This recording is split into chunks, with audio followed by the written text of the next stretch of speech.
비디오는 고성능 운전 4편으로 왼발 제동과 마찰원, 한계 운전과 마찰원, 운전 경로, 트레일 브레이킹에 관한 내용을 설명하겠습니다. 고성능 운전의 목적과 마찰원의 원리, 그리고 중량 이동의 원리에 대해서는 이전 비디오 번호 H0060 고성능 운전 1편에서 고성능 운전 2편, 비디오 번호 H0061에서는 스핀과 슬라이딩의 원리부터 에너지 보존의 법칙까지, 최근 고성능 운전 3편, 비디오 번호 H0062에서는 구심력, 롤오버, 왼발 제동과 카운터 스티어를 설명한 바가 있습니다. 퀴즈를 풀어보겠습니다. 왼쪽 그래프는 횡력의 절대각과 슬립각의 관계를 나타내고 있습니다. A에서 D까지 4명의 운전자는 각각 그래프에 표시된 해당 횡력과 슬립각을 이용하여 코너링을 하고 있습니다. 하한계 운전을 가장 잘하는 운전자는 누구일까요? A부터 D까지 4명의 운전자 중에서 하나를 골라 보십시오. 고성능 운전에서 가장 중요한 것이 균형이고 두 번째로 중요한 것이 타이어의 노면 그립입니다. 균형이 그립보다 중요한 이유는 선회 시에 균형이 잡히지 않는 상태로 전륜이나 후륜에서 각각 수직 하중에 따른 완벽한 그립을 확보한다고 해도 균형이 잡히지 않는 상태에서는 차량이 최고의 성능을 발휘할 수 없기 때문입니다. 균형에는 하중 균형과 조향 균형이 있습니다.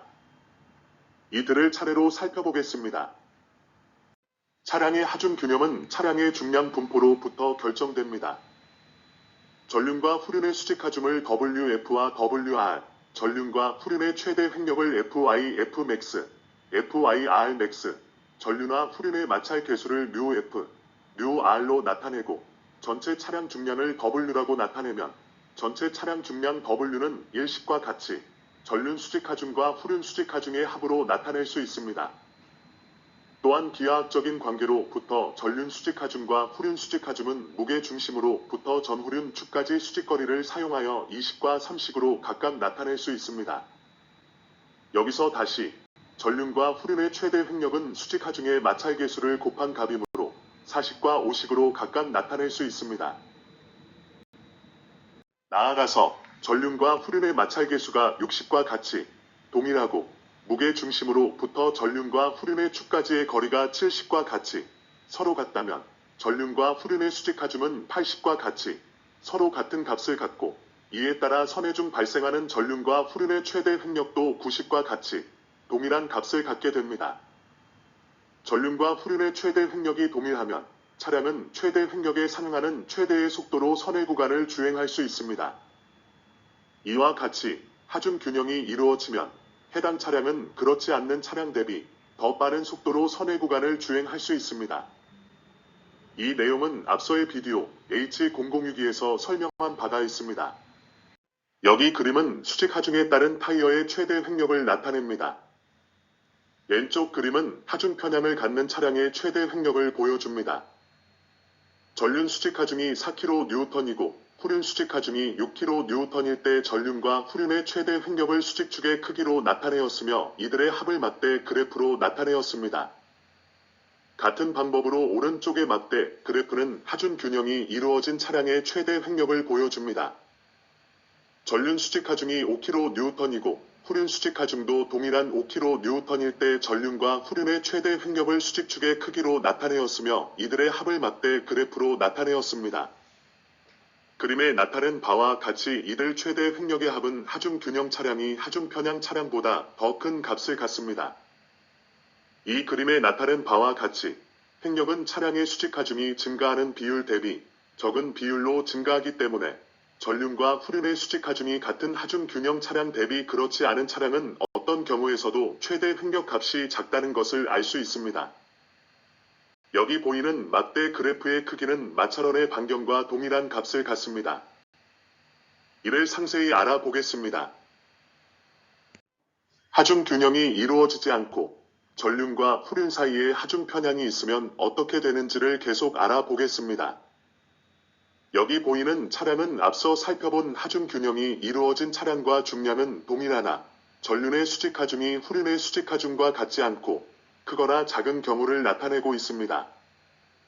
11식과 같이 무게 중심에서 전륜축과 후륜축까지의 수직거리가 서로 다르면 12식과 같이 수직하중이 다르게 되고, 이에 따라 13식과 같이 전륜과 후륜의 최대 횡력이 서로 달라집니다. 앞서 설명한 바와 같이 횡력은 차량의 수직하중이 증가하는 비율 대비 적은 비율로 증가하기 때문에 전륜과 후륜의 수직하중이 같은 하중 균형이 이루어진 차량 대비 그렇지 않은 차량은 전륜의 수직하중이 크든지 후륜의 수직하중이 크든지 관계없이 최대 횡력이 작아집니다.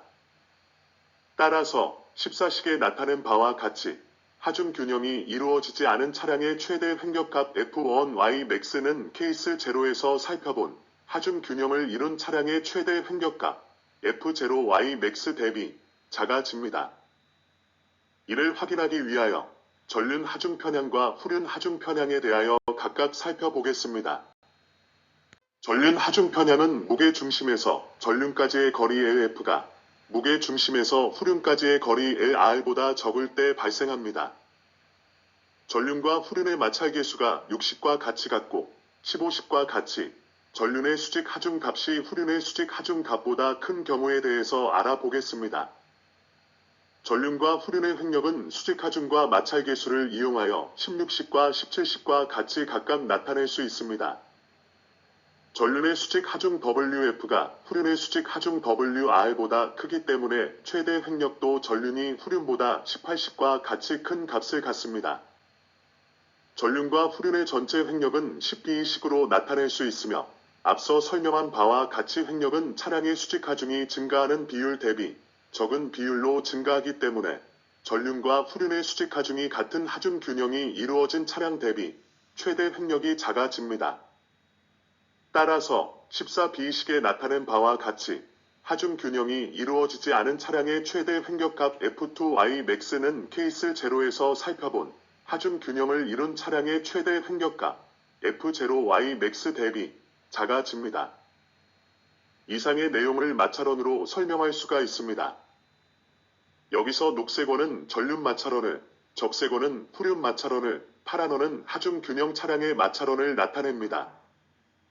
차량 전체의 마찰원의 반경은 전륜과 후륜의 마찰원을 합한 것과 같으므로 전륜 하중이 후륜 하중보다 큰 경우의 마찰원은 RF 플러스 RR로 나타낼 수 있고 전륜 하중과 후륜 하중이 같은 하중 균형 차량의 경우는 이 R0로 나타낼 수 있습니다.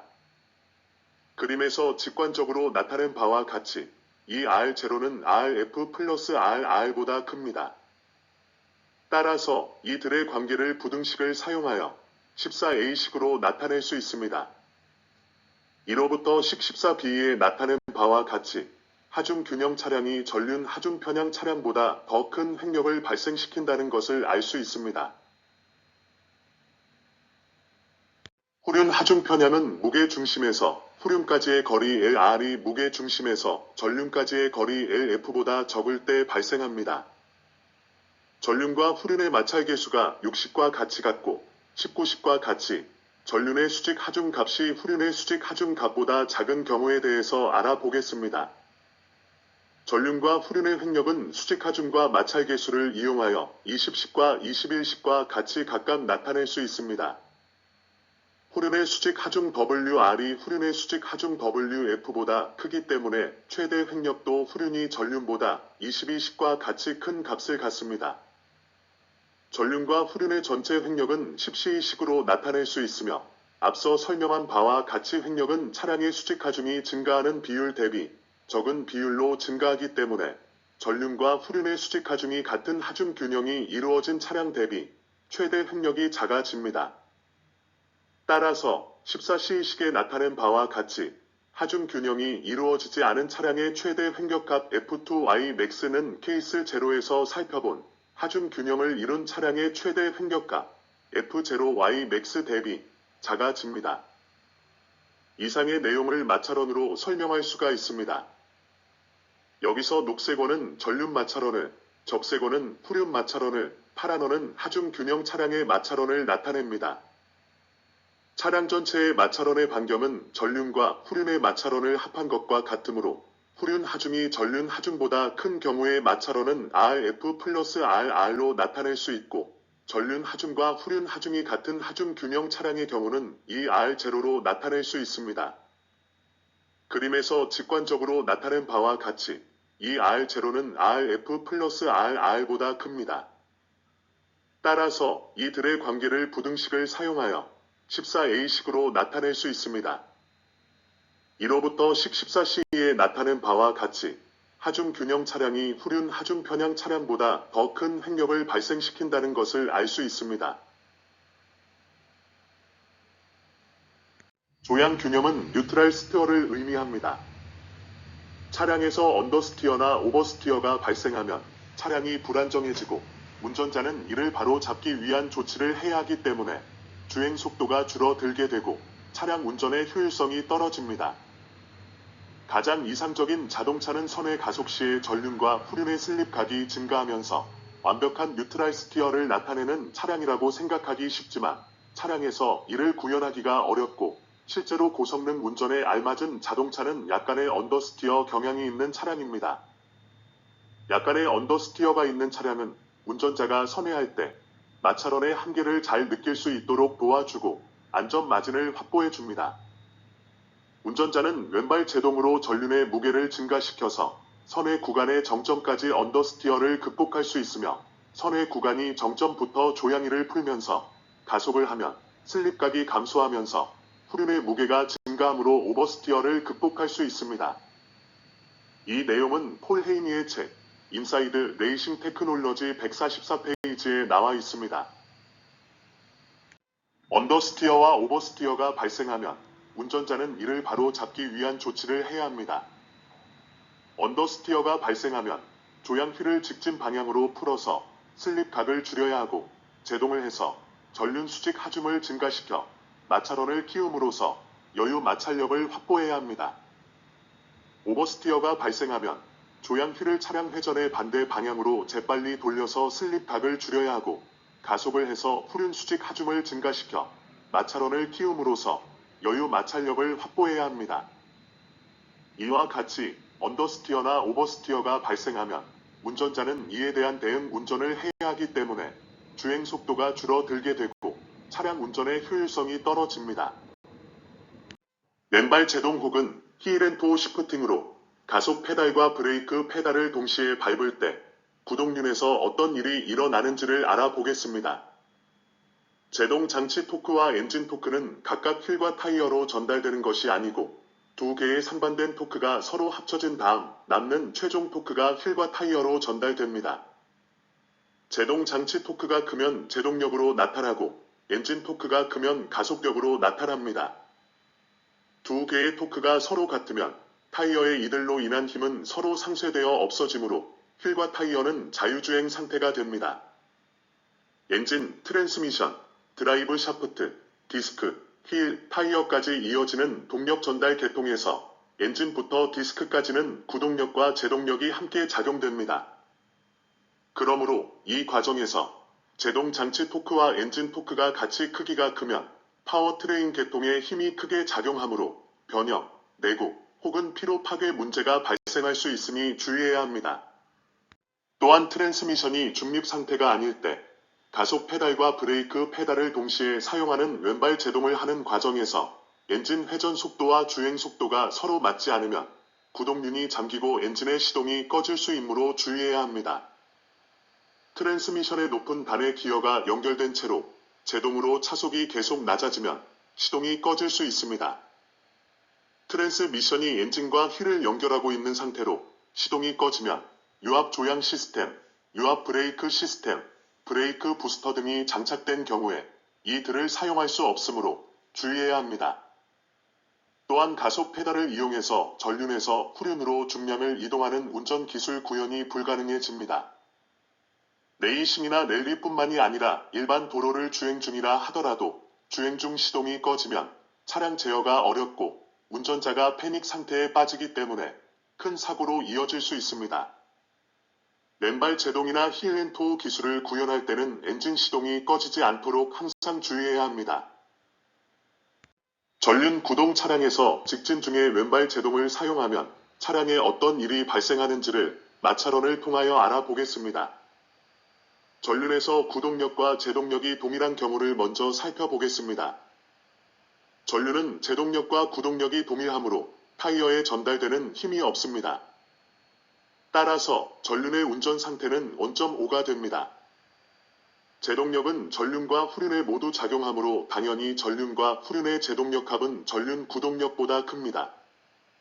차량 전체적으로 보면 제동력이 작용하기 때문에 전륜에서 중량이 증가하여 전륜 마찰원은 까만색으로 커지고 후륜에서 중량이 감소하여 후륜 마찰원은 빨간색으로 감소합니다. 전륜은 운전 상태가 원점으로 충분한 마찰력을 확보하고 있고 후륜은 중량이 감소하여 마찰원이 작아지고 제동력이 작용하여 여유 마찰력이 작기 때문에 후륜에서 슬라이딩이 발생할 확률이 커집니다. 이 경우는 후륜 브레이크만을 사용하여 차량 전체를 제동하는 것과 똑같은 상황이 됩니다. 여기서 타이어 최대 마찰력이 10-23과 같이 차량의 제동 관성력을 감당하지 못하면 운전 상태가 마찰원을 벗어나게 되어 후륜이 잠기고 슬라이딩이 발생하게 됩니다. 따라서 10-24와 같이 후륜의 각속도는 제로가 됩니다. 이 경우에 제동력이 무게중심의 뒤쪽에서 작용하므로 차량의 후륜의 슬라이딩이 발생해도 차량의 요잉 모션이 크게 발생하지는 않습니다. 이 내용은 지난 비디오 H0002에서 설명한 바가 있습니다.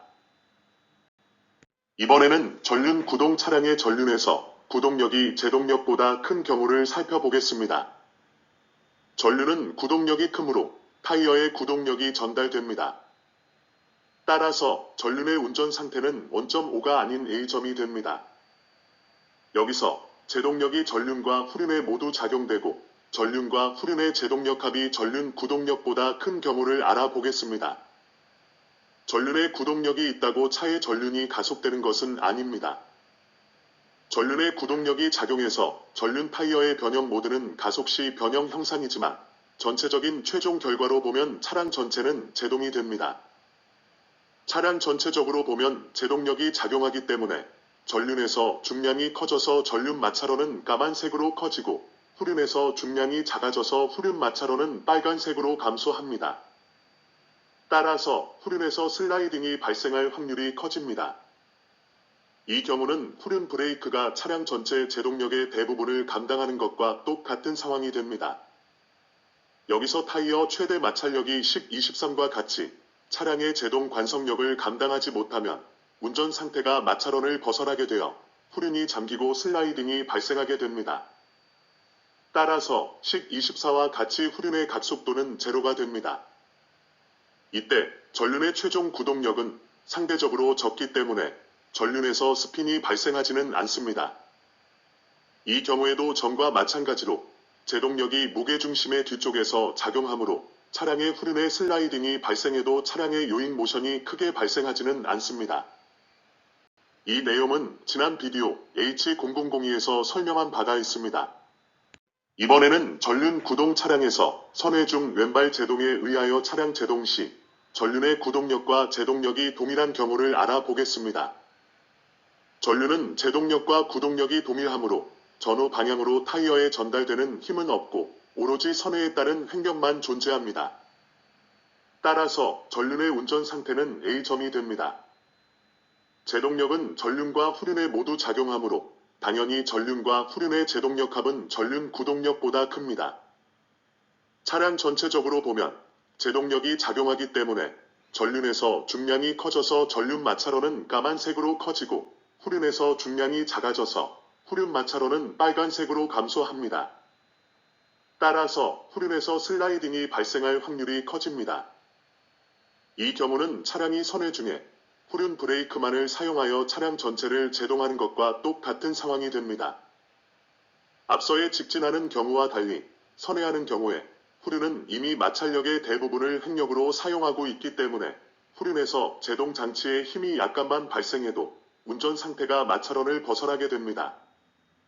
따라서 운전 상태가 B점이 되어 빨간 마찰원을 벗어나게 되므로 10-24에 나타낸 바와 같이 후륜이 잠기고 슬라이딩이 발생하여 후륜의 각속도가 제로가 됩니다. 결과적으로 차량의 후륜이 바깥 방향으로 밀리게 되며 오버스티어가 발생합니다. 이번에는 선해준 전륜 구동 차량에서 왼발 제동에 의하여 차량 제동 시 전륜의 구동력이 제동력보다 큰 경우를 알아보겠습니다. 전륜은 구동력이 제동력보다 크므로 전후 방향으로 타이어에 구동력이 전달되고 또한 선회에 따른 횡력도 존재합니다. 따라서 전륜의 운전 상태는 A점이 됩니다. 이 경우 중 제동력이 전륜과 후륜에 모두 작용되고 전륜과 후륜의 제동력 합이 전륜 구동력보다 큰 경우를 알아보겠습니다. 앞서와 마찬가지로 차량 전체적으로 보면 제동력이 작용하기 때문에 전륜에서 중량이 커져서 전륜 마찰원은 까만색으로 커지고 후륜에서 중량이 작아져서 후륜 마찰원은 빨간색으로 감소합니다.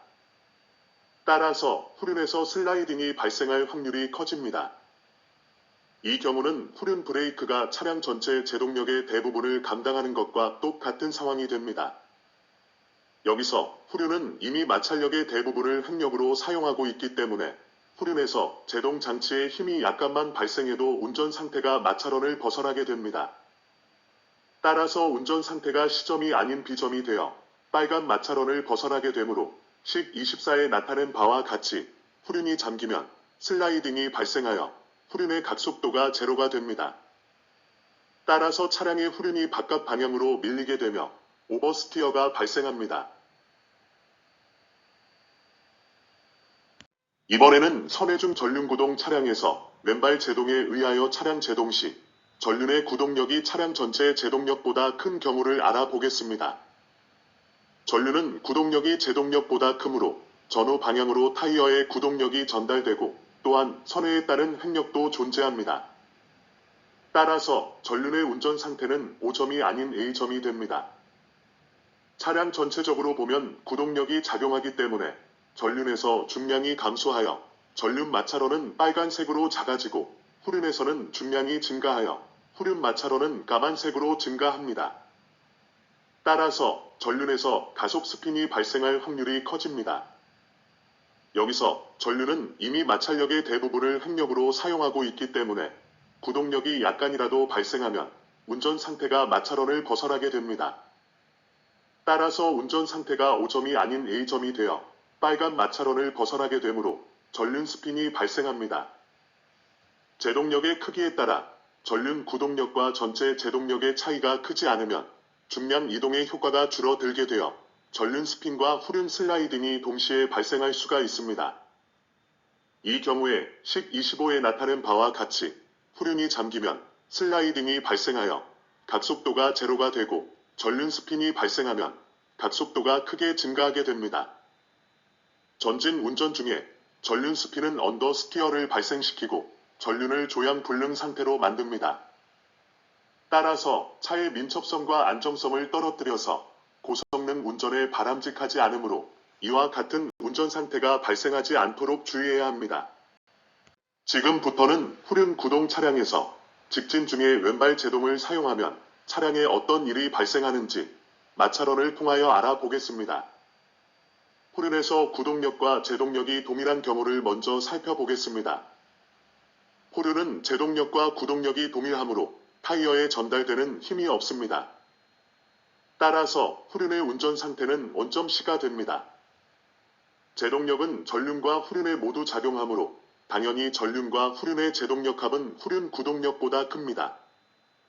차량 전체적으로 보면 제동력이 작용하기 때문에 전륜에서 중량이 커져서 전륜 마찰원은 까만색으로 커지고 후륜에서 중량이 작아져서 후륜 마찰원은 빨간색으로 감소합니다. 후륜은 운전 상태가 원점으로 충분한 마찰력을 확보하고 있고 전륜은 중량이 증가하여 마찰원이 커졌으나 제동력이 작용하여 여유 마찰력이 작기 때문에 전륜에서 슬라이딩이 발생할 확률이 큽니다. 이 경우는 전륜 브레이크만을 사용하여 차량 전체를 제동하는 것과 똑같은 상황이 됩니다. 그러므로 여기서 전륜 제동 장치의 힘을 D점까지 발생시키는 것은 문제가 없지만 타이어 최대 마찰력보다 크게 까만 원을 넘어서 A점까지 발생시키면 타이어 최대 마찰력이 식 23과 같이 차량의 제동 관성력을 감당하지 못하게 되므로 운전 상태가 마찰원을 벗어나게 되어 전륜 슬라이딩이 발생합니다. 따라서 식 26과 같이 전륜의 각속도는 제로가 됩니다. 설명한 바와 같이 차량이 전진 중에 전륜 슬라이딩이 발생하면 조향이 불가하기 때문에 절대로 전륜에서 제동 슬라이딩을 발생시키면 안 됩니다. 따라서 제동은 전륜에서 슬라이딩이 발생하지 않을 정도만 제동을 해야 합니다. 이번에는 후륜 구동 차량에서 구동력이 제동력보다 큰 경우를 살펴보겠습니다. 후륜은 구동력이 크므로 타이어에 구동력이 전달됩니다. 따라서 후륜의 운전 상태는 원점 C가 아닌 B점이 됩니다. 여기서 제동력이 전륜과 후륜에 모두 작용되고 전륜과 후륜의 제동력 합이 후륜 구동력보다 큰 경우를 알아보겠습니다. 차량 전체적으로 보면 제동력이 작용하기 때문에 전륜에서 중량이 커져서 전륜 마찰원은 까만색으로 커지고 후륜에서 중량이 작아져서 후륜 마찰원은 빨간색으로 감소합니다. 앞서와 마찬가지로 후륜은 운전 상태가 가속 상태에 있으나 제동력만큼 상쇄가 되어 운전 상태는 B점으로 여전히 충분한 마찰력을 확보하고 있고 전륜은 중량이 증가하여 마찰원이 커졌으나 여유 마찰력이 작기 때문에 전륜에서 슬라이딩이 발생할 확률이 큽니다. 이 경우는 전륜 브레이크가 차량 전체의 제동력의 대부분을 감당하는 것과 똑같은 상황이 됩니다. 그러므로 여기서 전륜 제동 장치의 힘을 D점까지 발생시키는 것은 문제가 없지만 타이어 최대 마찰력보다 크게 까만 원을 넘어서 A점까지 발생시키면 타이어 최대 마찰력이 10, 23과 같이 차량의 제동 관성력을 감당하지 못하게 되므로 운전 상태가 마찰원을 벗어나게 되어 전륜 슬라이딩이 발생합니다.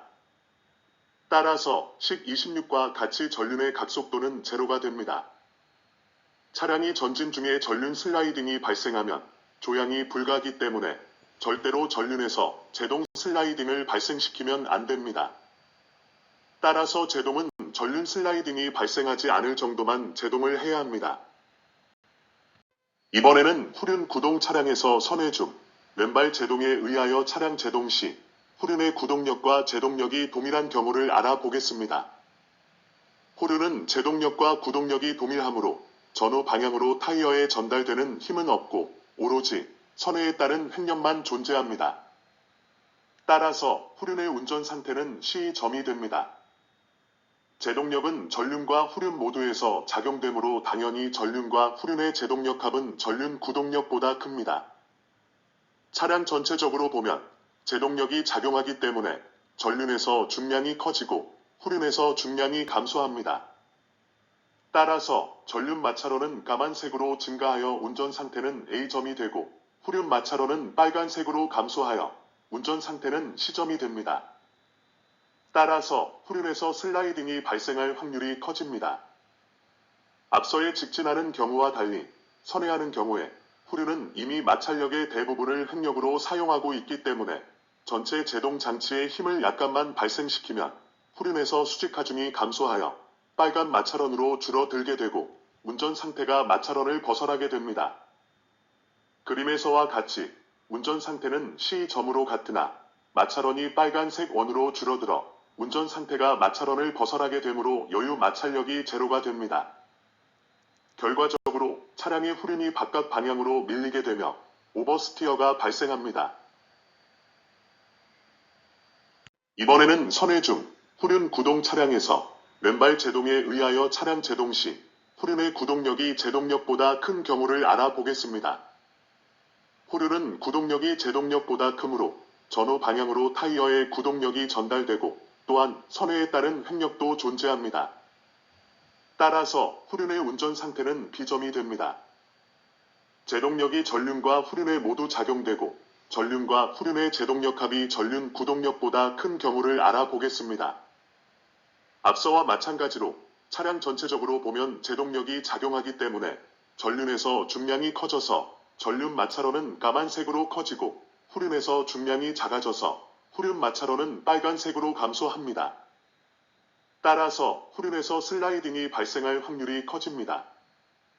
여기서 후륜은 이미 마찰력의 대부분을 횡력으로 사용하고 있기 때문에 전체 제동 장치의 힘을 약간만 발생시키면 후륜에서 수직 하중이 감소하여 운전 상태가 마찰원을 벗어나게 됩니다. 결과적으로 운전 상태가 B점이 되어 빨간 마찰원을 벗어나게 되므로 식 27에 나타낸 바와 같이 후륜에서 스핀이 발생하여 각속도가 커지고 횡방향 슬라이딩이 발생합니다. 이에 따라 차량의 후륜이 바깥 방향으로 밀리게 되며 오버스티어가 발생합니다.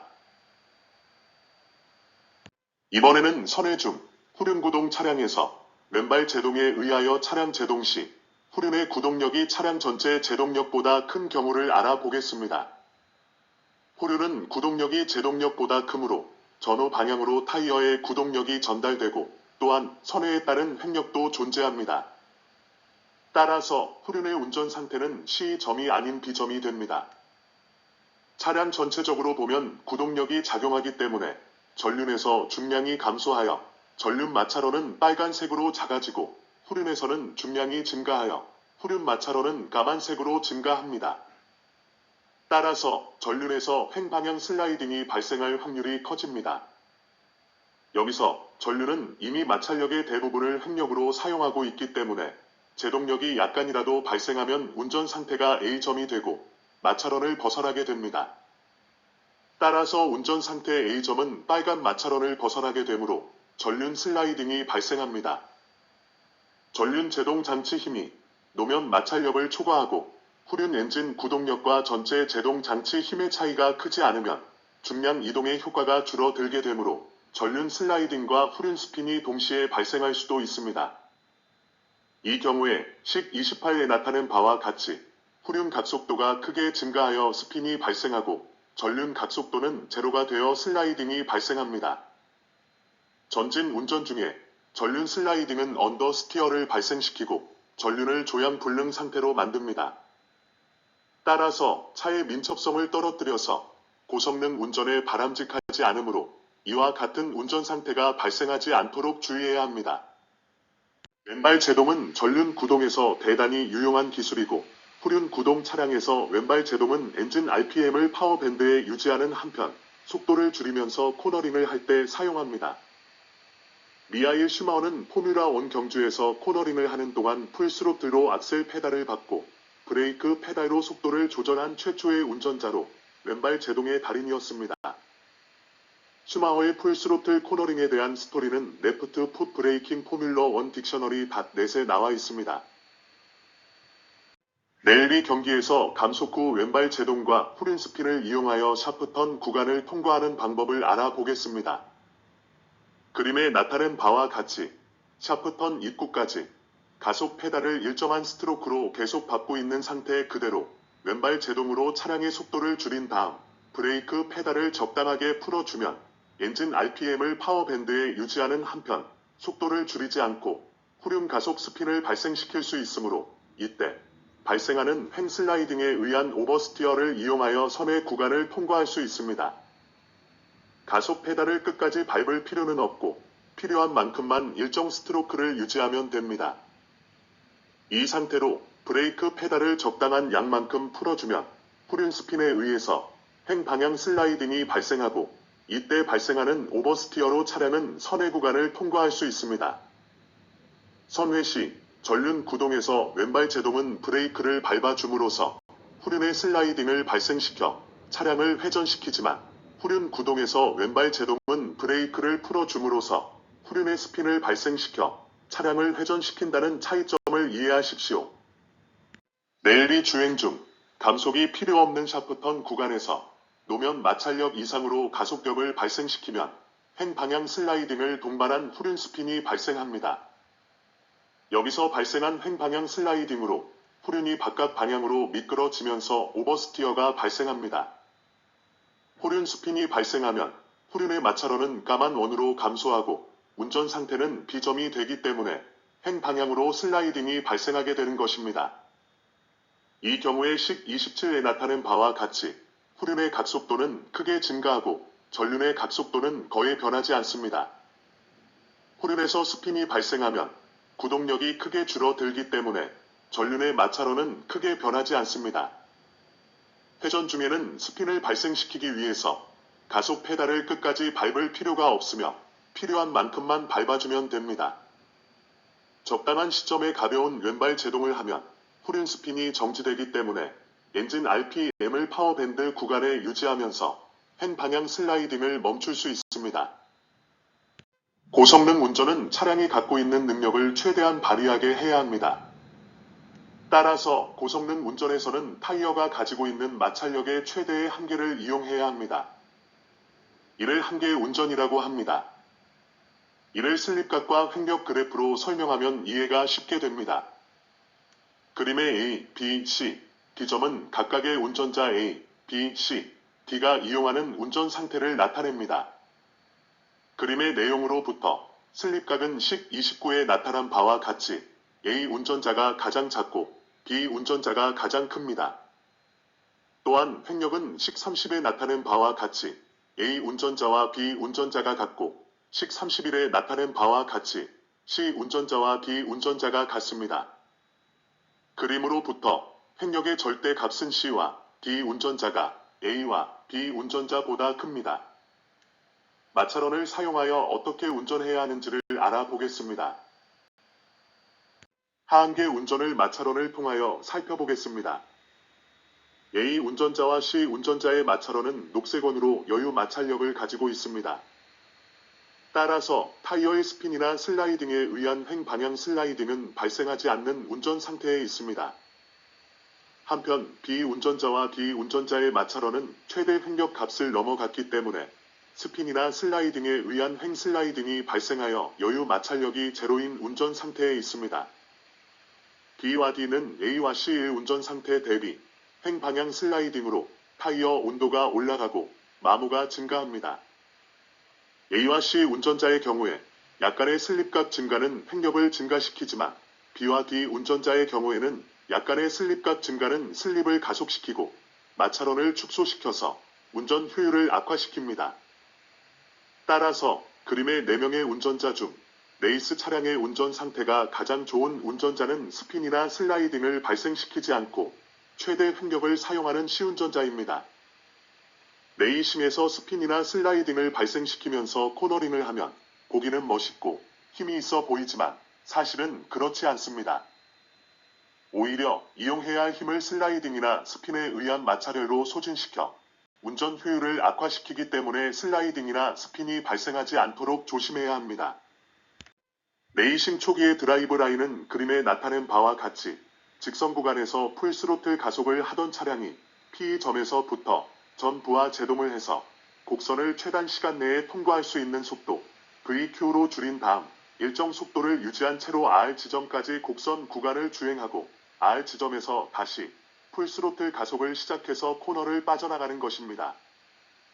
지점 Q에서 R까지는 정속이기 때문에 여기서 VQ와 VR에서의 속도는 동일합니다. 엔트리에서 엑시트까지 구간에서 브레이크 페달에서 발을 떼고 일정한 반경 R을 갖는 원의 궤적을 정속으로 주행합니다. 이때의 이상적인 속도는 타이어의 횡력이 최대가 되는 속도입니다. 코너 구간에서 내측 도로의 가장 돌출된 부분을 에이펙스라고 합니다. 차량의 궤적은 엔트리에서 도로의 바깥 경계선에 붙어 있고 에이펙스에 최대한 가깝게 붙어 있으며 엑스트에서 다시 도로의 바깥 경계선에 붙어 있습니다. 이렇게 궤적을 설정하면 곡선 구간의 주행 속도를 최대로 키울 수가 있습니다. 이러한 과거의 주행 라인을 사용하면 확실히 곡선 구간 주행 속도는 최대로 높아집니다. 그러나 엔트리 이전과 엑시트 이후의 직선 구간을 함께 고려하여 계산하면 최대로 시간을 줄일 수 있는 방법이 아닙니다. 앞서 설명한 내용을 마찰원으로 설명하면 오른편 그림과 같습니다. P점에서 풀스트로크 제동을 해서 Q점에서 곡선 구간의 최대 통과 속도 VQ가 되게 합니다. 여기까지의 운전 상태는 마찰원의 원주상에서 최대 제동점입니다.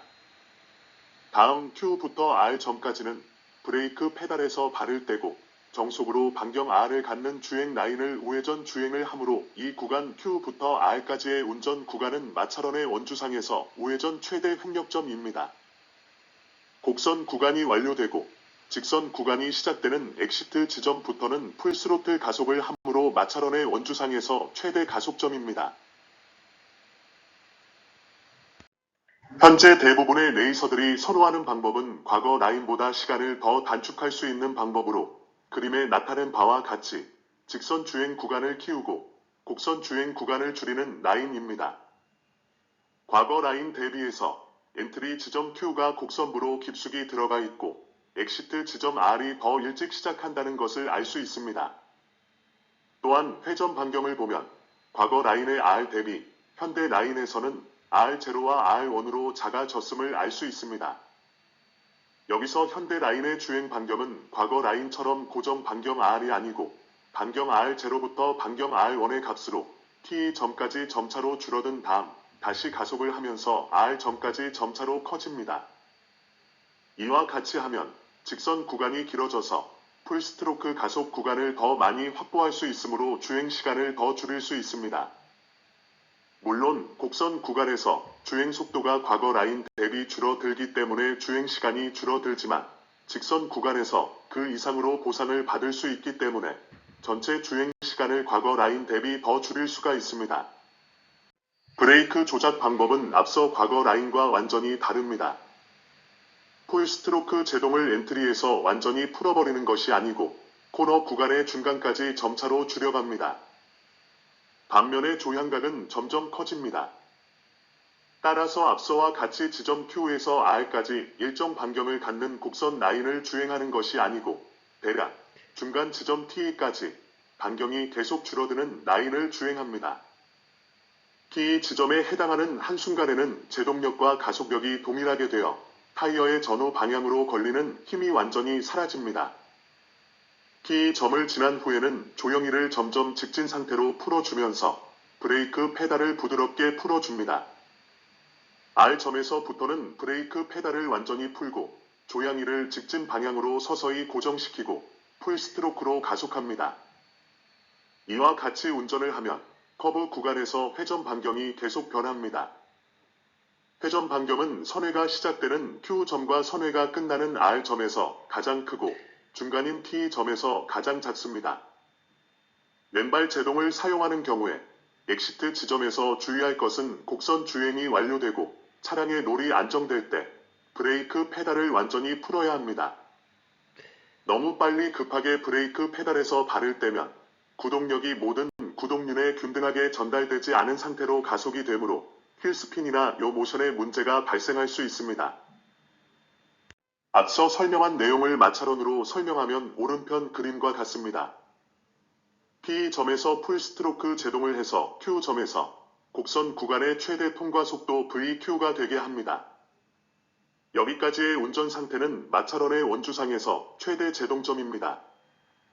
다음 Q부터 T점까지는 제동력이 점점 줄어들면서 조향각이 증가함에 따라 횡력이 점차로 증가하므로 운전 상태는 최대 제동 마찰점에서 최대 횡력 마찰점을 향해서 마찰원 원주상을 이동합니다.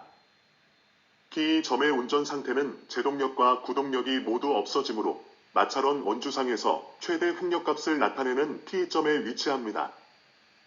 T부터 R점까지는 조향각이 감소함에 따라 횡력이 점차로 줄어들고 구동력이 점차로 증가하므로 운전 상태는 최대 횡력 마찰점에서 최대 가속 마찰점을 향해서 마찰원 원주상을 이동합니다. 곡선 구간이 완료되고 직선 구간이 시작되는 엑시트 지점부터는 풀스트로크 가속을 하므로 이때의 운전 상태는 마찰원의 원주상에서 최대 가속점입니다. 여기에 현대 라인과 과거 라인을 함께 나타냈습니다. 두 개의 주행 라인을 비교해보면 앞서 설명한 바와 같이 풀스트로크 제동이 끝나는 Q점이 현대 라인의 경우 과거 라인 대비 코너 구간 깊숙이 길어진 것을 알 수 있습니다. 또한 풀스트로크 가속이 시작되는 R점이 현대 라인의 경우 과거 라인 대비 코너 구간 깊숙한 곳에서 빨리 시작하고 있음을 알 수 있습니다. 현대 라인의 선회 구간이 과거 라인의 선회 구간 대비 더 날카롭게 회전을 하므로 현대 라인의 선회 구간 속도가 과거 라인의 선회 구간 속도보다 작고 따라서 통과 시간이 길어집니다. 그러나 현대 라인은 직선 주행 구간을 길게 가져갈 수 있기 때문에 풀스트로크 가속을 더 길게 지속할 수 있어서 주행 시간을 줄일 수 있습니다. 이와 같이 선회 구간을 줄이고 직진 구간을 길게 하면 선회 구간에서 손해본 주행 시간을 보상하고 남을 만큼 주행 시간을 절약할 수 있습니다. 요약을 하면 현대 라인에서는 곡선 구간 주행 속도는 작지만 직선 구간을 포함한 전체 주행 속도는 빠릅니다. 과거 라인에서는 곡선 구간 주행 속도는 크지만 직선 구간을 포함한 전체 주행 속도는 느립니다. 고성능 운전에서 가장 어려운 부분이 브레이크 조작입니다. 앞서 설명한 현대 라인을 따라 그림의 마찰원에 나타낸 운전 상태가 되도록 브레이크를 작동하려면 수많은 연습을 해야 합니다. P점에서 풀스트로크 제동을 시작해서 Q점에서 VQ의 속도가 정확히 나오게 하려면 풀스트로크 제동 시작 지점인 P점을 정확히 알고 있어야 합니다. 현대 라인의 주행에서는 선회가 시작되는 Q점에서 브레이크 페달을 완전히 풀지 않고 T점까지 점차로 줄여갑니다. 선회 구간 중간인 T점까지 브레이크가 계속 남아있기 때문에 이 구간의 제동을 트레일 브레이킹이라고 합니다. 이에 대비하여 직선 구간에서 풀스트로크 제동이 시작되어 선회 구간이 시작되는 엔트리 지점까지 이어지는 P점에서 Q점까지 제동 구간 전체의 제동을 어프로치 브레이킹이라고 합니다. 트레일 브레이킹과 속도, 그리고 횡력 간의 관계를 분석해 보겠습니다. 선회 구간을 나누어서 각 구간별로 속도를 그림과 같이 까만 선으로 나타낼 수 있습니다. P에서 Q까지는 풀스트로크 브레이킹 구간이고 선회 구간이 시작되는 엔트리까지 지속됩니다. 이 구간이 어프로치 브레이킹 구간입니다. 풀스트로크 감속 구간이기 때문에 속도는 계속 큰 폭으로 낮아집니다. 이어지는 구간은 트레일 브레이킹 구간으로 풀스트로크의 브레이크 페달이 점차로 풀립니다. 따라서 속도가 계속 낮아지면서 조향각이 점차로 증가하여 T점에 이르면 제동력이 없어지고 최대 횡력만 타이어에 작용됩니다. 이때의 조향각과 슬립각은 선회 구간에서 최대 절대값을 갖습니다. T 구간부터는 가속이 시작됩니다. 조향휠이 아직 완전히 풀리지 않았으므로 풀스트로크 가속이 아닌 부분 가속을 합니다. 조향휠을 점차로 푸는 한편 브레이크 페달을 점점 더 풀어주면서 R점까지 이동합니다. R점에 이르러 차량 자세가 안정되면 브레이크를 완전히 풀어서 풀스트로크 가속을 시작합니다. T에서 R까지의 구간은 브레이크 페달을 밟고 있지만 가속력이 더 크기 때문에 브레이크 구간이 아니고 가속 구간입니다. 이를 혼동하면 안 됩니다. 그림의 빨간 선은 횡력을 나타냅니다. Q에서 R까지 선회 구간에서 횡력이 나타나고 T점에서 횡력은 최대 값을 갖습니다. 퀴즈를 풀어보겠습니다. 왼쪽 그래프는 횡력의 절대값과 슬립각의 관계를 나타내고 있습니다. A에서 D까지 4명의 운전자는 각각 그래프에 표시된 해당 횡력과 슬립각을 이용하여 코너링을 하고 있습니다. 하한계 운전을 가장 잘하는 운전자는 누구일까요? C 운전자는 여유마찰력을 가지고 가장 큰 횡력을 이용하여 운전을 하기 있기 때문에 답은 C 운전자입니다. 참고로 D 운전자는 C 운전자와 마찬가지로 가장 큰 횡력을 사용하고 있으나 여유 마찰력이 없어서 차량이 불안정하기 때문에 답이 아닙니다. 내용을 요약해 보겠습니다. 고성능 운전의 목적부터 마찰원의 원리까지 비디오 번호 H0060의 파트 1에서 설명을 하였습니다. 스핀의 원리와 슬라이딩의 원리는 비디오 번호 H0061의 파트 2에서 설명을 하였습니다. 또한 구심력의 원리, 중량 분포와 횡력, 언더스티어의 극복 방법, 오버스티어의 극복 방법, 카운터 스티어의 효과, 엔진맵, 왼발 제동, 마찰 개수와 피칭 및 롤 모션에 대해서는 비디오 번호 H0062의 파트 3에서 설명을 하였습니다. 이번 비디오 H0063 고성능 운전 파트 4에서는 왼발 제동과 마찰원을 설명하였습니다. 제동 장치 토크와 엔진 토크는 각각 휠과 타이어로 전달되는 것이 아니고 두 개의 상반된 토크가 서로 합쳐진 다음 남는 최종 토크가 휠과 타이어로 전달됩니다. 전륜 구동 차량의 선회 시에 왼발 제동은 전륜 구동에서 대단히 유용한 기술입니다. 전륜은 마찰원이 커지고 후륜은 마찰원이 작아지므로 후륜에서 슬라이딩이 발생하고 차량은 이때 발생하는 오버스티어를 이용하여 샤프턴 구간을 주행할 수 있습니다. 호륜 구동 차량의 선회 시에 감속과 선회를 동시에 할 때 왼발 제동을 사용합니다. 가속 페달을 일정하게 유지하고 브레이크를 풀어주면 후륜의 스핀이 발생하고 차량은 이때 발생하는 오버스티어를 이용하여 샤프턴 구간을 주행할 수 있습니다.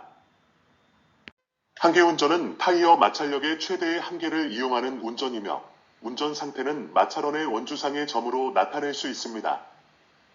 운전 경로에서 과거 전통적인 운전 경로는 선회 구간에서 일정 반경을 따라 최대 횡력에 해당하는 속도로 정속 운전하는 것이며 직진 구간이 짧고 선회 구간이 깁니다.